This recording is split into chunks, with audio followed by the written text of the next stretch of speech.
চাষিরা বীমা থেকে বঞ্চিত হলো, তার জন্য সিএমকে জবাব দিতে হবে।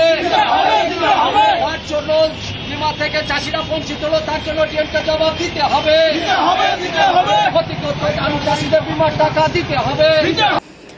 বৃহস্পতিবার পূর্ব বর্ধমান জেলার মেমারি 125 নম্বর ব্লকের পূর্ব বর্ধমান জেলা চাষী কমিটির পক্ষ থেকে কৃষক ঐক্য মঞ্চের উদ্যোগে শহর বর্ধমানে জেলা শাসকের দপ্তরের সামনে বিক্ষোভ কর্মসূচি অনুষ্ঠিত হয়। তাদের অভিযোগ, বিগত বছর আলুতে যে ক্ষতি হয়েছিল তার জন্য রাজ্য সরকার ক্ষতিপূরণ দিয়েছিল, কিন্তু মেমারি 1 ও 3 নম্বর ব্লকের চাষিরা সেই ক্ষতিপূরণ পাননি। সেই ক্ষতিপূরণ দেওয়ার দাবি জানিয়ে এদিন তারা অবস্থান বিক্ষোভ করেন। আজকে আমরা এসেছি ডিএম সাহেবের কাছে জানতে, আজকে আমাদের ন্যায্য বিমার টাকা, এখানে ক্ষতিপূরণ মানে হচ্ছে বিমার টাকা, যারা বিমা করেছে তারা পাবে, যারা বিমা করেনি তারা পাবে না।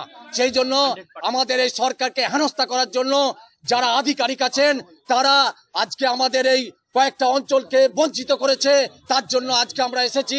আমরা আজকে আমাদের বিমার টাকা যতক্ষণ না ঘোষণা করছে আমরা এখান থেকে যাব না। আমরা এখানে আমরণ অনশন পর্যন্ত করতে হলে আমরা করবো। কৃষক ঐক্য জিন্দাবাদ, কৃষক ঐক্য জিন্দাবাদ।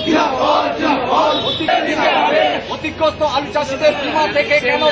পূর্ব বর্ধমান থেকে তন্ময় ঘোষের রিপোর্ট, আনন্দ বার্তা।